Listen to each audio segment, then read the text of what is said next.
Class 12 boards के maths के exam में बच्चों के मार्क्स नहीं आते हैं। रीज़न ये नहीं है कि उन्हें मैथ्स आता नहीं है, रीज़न ये है कि वो अपने टाइम को अच्छे से मैनेज नहीं कर पाते हैं। इस वीडियो में हम कोई नया ट्रिक, कोई नया फॉर्मूला नहीं पढ़ने जाएंगे, बल्कि हम ये देखेंगे जो हमारा 3 घंटे का पेपर होता है, उस पेपर में हम अपने टाइम को किस तरीके से मैनेज करें ताकि जो हमारा टाइम है वो अच्छे वे में यूटिलाइज हो और उस टाइम से हम मैक्सिमम नंबर स्कोर कर पाए। तो hello students, welcome to life hacks.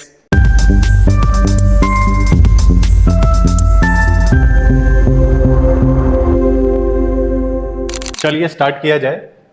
आपको जैसे कि पता होगा, जब आप क्वेश्चन पेपर जब आपको मिलता है तो वहाँ पे जनरल इंस्ट्रक्शंस लिखे होते हैं हमारे। उस जनरल इंस्ट्रक्शंस को हमने यहाँ एक टैबुलर फॉर्म में लिखा है। उसको पढ़ना तो कतई इंपॉर्टेंट होता है। खैर, आप इतने मॉक दे चुके होंगे, आपको ये पता भी होगा कि आपको स्टार्टिंग में 15 एक्स्ट्रा मिनट्स प्रोवाइड किए जाते हैं ताकि आप एक बार पेपर को अच्छे से गो थ्रू कर लो। ठीक है, मैं एक बार समराइज कर दूं। वो जो जनरल इंस्ट्रक्शंस होता है उसमें क्या लिखा होता है ना, साफ साफ कि जो अपना पेपर है वो टोटल 5 सेक्शन में डिवाइडेड है। ठीक है, section A, section B, section C and section D and E, यानी कि A B C D E. Section A में टोटल नंबर ऑफ क्वेश्चंस 20 होते हैं। ठीक है, जिसमें से 18 एमसीक्यू और 2 असर्शन रीजन हुआ करते हैं, और हर एक से लेके 20 तक एक एक मार्क्स के क्वेश्चंस आते हैं हमारे। तो वो टोटल मिला के कितने हो गए हमारे 20। तो सेक्शन ए 20 मार्क्स कैरी करता है।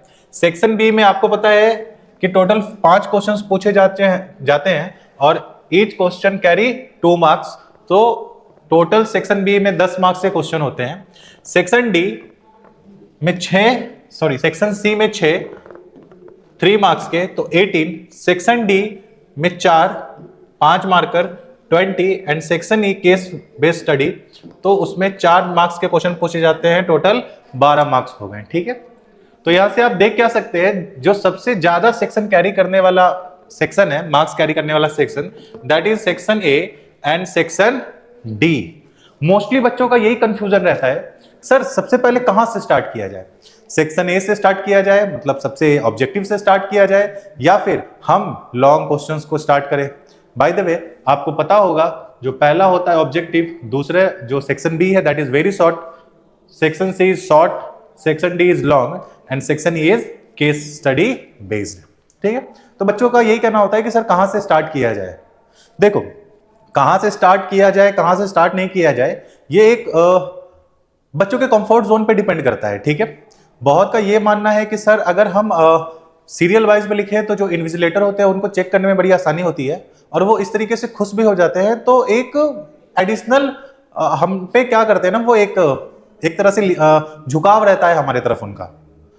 तो देखो सुनो, आप सबसे पहले अपना कंफर्ट जोन ढूंढो। इसके लिए क्या करना है कि जो आपका एग्जाम डेट है उससे पहले आप कुछ मॉक लगाओ। ठीक है, 1-2 मॉक लगाओ, मैक्स टू मैक्स 3 मॉक लगाओ। 3 मॉक जब आप लगाओगे, पहला मॉक आप शुरू से स्टार्ट करना, यानी कि ऑब्जेक्टिव से स्टार्ट करोगे सीरियल वाइज में। सेकेंड मॉक आप डी सेक्शन को पहले उठा के कंप्लीट करो, और फिर क्या करो, इन दोनों को कंपेयर करके तीसरा लगाओ। अगर इन दोनों में आपको ये लग रहा है कि सर मेरा पहला वाला तरीका बढ़िया है, पहला जो मैंने मॉक दिया है वो बढ़िया जा रहा है मेरा, तो जो तीसरा वाला मॉक है आप वो पहले वाले से ही देख के देखो, तो आपको पता चल जाएगा कि आप किस सेक्शन को पहले करने में कंफर्टेबल हो। ये टोटली आप पर बेस्ड है। अगर आपको 3 में भी समझ में नहीं आता है तो आप 4 मॉक दो। ठीक है, और सबसे पहले आप ये गेन करो कि आप किस में कंफर्ट हो, सेक्शन डी बनाने में पहले कंफर्टेबल फील कर रहे हो या सेक्शन 1 से स्टार्ट करने में आप कंफर्टेबल फील कर रहे हो। खैर, आप अपना पहले कंफर्ट जोन ढूंढो। कंफर्ट जोन ढूंढ लिया आपने, उसके बाद हम आपको बताएंगे कि आपको हर सेक्शन को कैसे अप्रोच करना है, कहां पे क्या टिक करना है, कहां पे क्या मार्क करना है एंड सो ऑन। चलिए तो स्टार्ट किया जाए। आपको पता है उसमें जनरल इंस्ट्रक्शन को ही हमने यहां समराइज किया है कि ऑल क्वेश्चंस कंपलसरी होते हैं। हर सेक्शन को ए से ई में डिवाइड किया 5 सेक्शन में।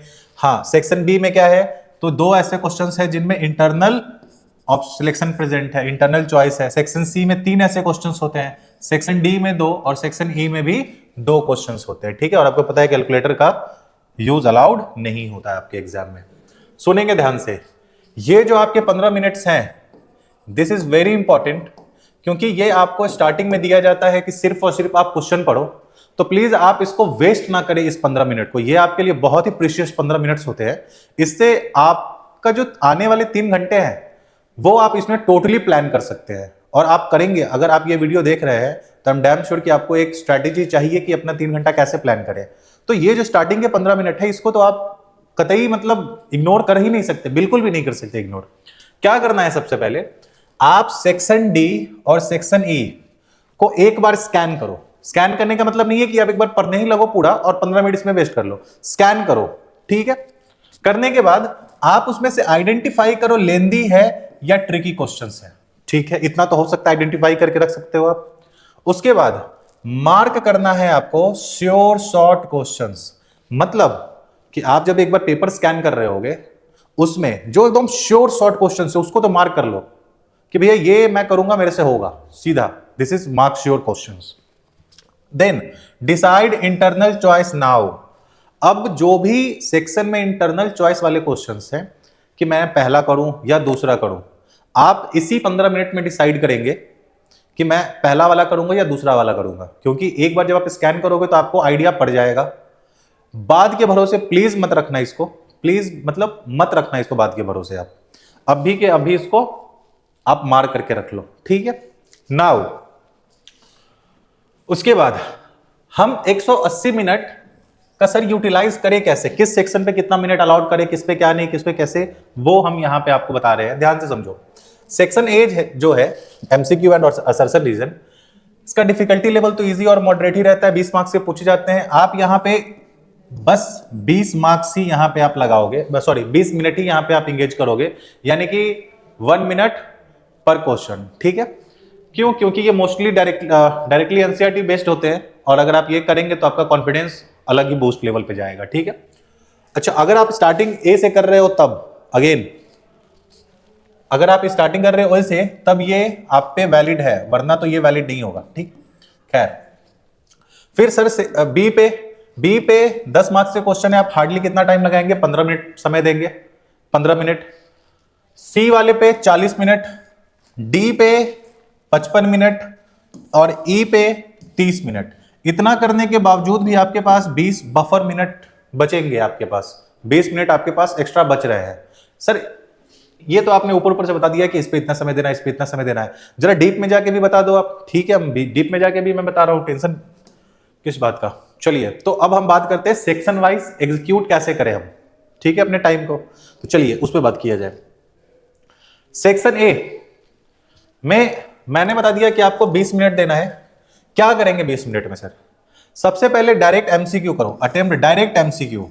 जैसे अगर कुछ फॉर्मूला से रिलेटेड सिर्फ एक स्टेप में क्वेश्चन बन रहा है, उसको खत्म करो सबसे पहला, ठीक है। वो सब हो जाने के बाद आपको याद रखना, असर्शन रीजन को तो सबसे एंड में ही करना है। मतलब जब आप सेक्शन ए कर रहे होगे तो उसमें आपका दिमाग सबसे पहले क्वेश्चन नंबर 1 से लेके 18 तक ही करेगा। अगर 18 तक आपका हो चुका है, उसके बाद आप 19 और 20 करेंगे, जो क्या है असर्शन और रीजन है, ठीक है। हाँ, अब ज्यादा दिमाग नहीं लगाएंगे आप। अगेन 1 मिनट पर क्वेश्चन। अगर इतना में आपका नहीं हुआ, 20 मिनट में अगर आपका सेक्शन ए नहीं हुआ, तो आप प्लीज स्किप करके नेक्स्ट सेक्शन की तरफ एंटर करेंगे। और मैं बोल रहा हूं ना, अगर टॉपर्स यही करते हैं, क्योंकि जो आपका बचा हुआ बफर टाइम है ना, हम वहां इसको यूटिलाइज करेंगे। फिर आप यहीं करने बैठ जाओगे, अपना पूरा आप पेपर खराब करके आ जाओगे, ठीक। चलिए फिर सेक्शन ए आपको आया समझ। सेक्शन बी पे, सॉरी सेक्शन बी कहां गया? हाँ, सेक्शन बी पे आप कितना समय लगाएंगे? 15 मिनट। सेक्शन बी में कितना समय लगाएंगे? 15 मिनट। सेक्शन बी में क्या होता है? शॉर्ट क्वेश्चंस होते हैं अपने, ठीक है, वेरी शॉर्ट ही होते हैं। उसमें आपको 2 मार्क्स मिल रहे हैं। आप सीधा सीधा क्या करो, आप उसमें स्टेप्स ज्यादा होते नहीं है, डायरेक्ट फॉर्मूला बेस्ड क्वेश्चंस होंगे, आप उसको बना लो, ठीक है। उतना दिमाग लगाना भी नहीं है, तो राइट टू द पॉइंट। ज्यादा कोई स्टेप्स इन्वॉल्व होता नहीं है, स्किप स्टेप्स। ज्यादा स्टेप्स आपको यहां दिखाने की जरूरत भी नहीं है, क्योंकि फाइनल आंसर मैटर करता है। यहाँ पे फाइनल आंसर मैटर करता है। तो आप ज्यादा स्टेप्स यहां लिखने का ट्राई भी ना करें कि मुझे पता है सर मैं घुमा फिरा के लिख रहा हूं, बिल्कुल नहीं। एक तो इससे आपका टाइम कंज्यूम होगा, प्लस वो जो इन्विजिलेटर चेक कर रहे हैं आपके कॉपी, उनके लिए भी वो थोड़ा हेक्टिक हो जाएगा, ठीक है। नेक्स्ट, हाँ वही बात है, डोंट ब्यूटीफाई योर सॉल्यूशंस, वही है, घुमा घुमा के आप लिखेंगे नहीं ज्यादा। ठीक, नेक्स्ट सेक्शन सी पे, यहां पे आप 40 मिनट लगाएंगे। ठीक है, कैसे? सबसे पहले जो आपके स्ट्रॉन्ग चैप्टर्स हैं, जो आपके स्ट्रॉन्ग चैप्टर्स हैं, आप उनको बनाओ सबसे पहले। तो ये हो गया आपका, सबसे स्ट्रॉन्ग चैप्टर्स बना लिया आपने सबसे पहले। उसके बाद इसमें सबसे बड़ा इशू क्या आता है ना सर, स्टेप्स का इशू आता है। सर स्कूल में मैंने पढ़ा तो ये स्टेप्स के थ्रू सर ने सॉल्व किया, वहां पे मैंने पढ़ा तो सर ने ये स्टेप्स बताए, मैं कौन से स्टेप्स के थ्रू अपने क्वेश्चन को अप्रोच करूं? तो प्लीज आप वही स्टेप्स यूज करेंगे जो एनसीईआरटी के द्वारा यूज किया जाता है। ठीक है, या फिर एनसीईआरटी मेथड, जिस भी क्वेश्चंस को सॉल्व करने का अगर मेथड एनसीईआरटी ने दे रखा है, आप वही मेथड लगाएंगे, उसके अलावा कोई मेथड नहीं लगाएंगे। ठीक है, please, this is very important. ठीक, NCERT method is very important. Next, average आपको 6 से 7 मिनट पर क्वेश्चंस देने हैं। अगर इससे ज्यादा आपका लग रहा है, आप यहां पे स्टक फील कर रहे हो, क्वेश्चन को छोड़ो, नेक्स्ट क्वेश्चन, अगर सेक्शन का लास्ट क्वेश्चन है वो, तो स्किप करके अगले सेक्शन में आप एंटर करोगे। ठीक है, next section D, 55 minutes, max to max मैंने दिया है 55 मिनट्स। आपका यहां पे ये टाइम बचेगा ही, यहां पे 55 मिनट्स आपका बचने जा रहा है यहां पे। अगर आप कितना भी स्टक्ड हो, इससे ज्यादा समय बिल्कुल ही नहीं देना यहां पे। आप कैसे स्टार्ट करेंगे? तो जो सबसे कॉन्फिडेंट आप लॉन्ग आंसर जानते हो, सबसे पहले आप वो बनाओ, सबसे जो कॉन्फिडेंट जिसमें आप फील कर रहे हो वो बनाओ सबसे पहले। जब आपने स्कैन किया होगा तो वहां पे आपको वो फील हो गया होगा। राइट स्टेप्स क्लीनली, क्यों? क्योंकि मार्क्स डिपेंड करते हैं स्टेप्स पे। ठीक है, 5 मार्कर है ये, तो आपके मार्क्स बिल्कुल ही डिपेंड करेंगे स्टेप्स पे। तो यहां पे तो स्टेप्स को एकदम क्लियरली, क्लीनली लिखना है, एकदम क्लियर लिखना है यहां पे। अगर आपको ऐसा लग रहा है कि किसी क्वेश्चन में 10 मिनट से ज्यादा आप फंस के रह गए हो, तो प्लीज स्विच द क्वेश्चन। वहां पे हमें मैथ्स के साथ मतलब एमएमए नहीं करना है कि नहीं भाई तू बन मेरे से, क्यों नहीं बन रहा है। प्लीज उसको छोड़ के आप आगे की तरफ स्विच करिए। Clear? And section E, section E क्या? तो रीड केस, एक बार तो एकदम अच्छे से पढ़ लो, क्योंकि इस पे अपने 30 मिनट हैं।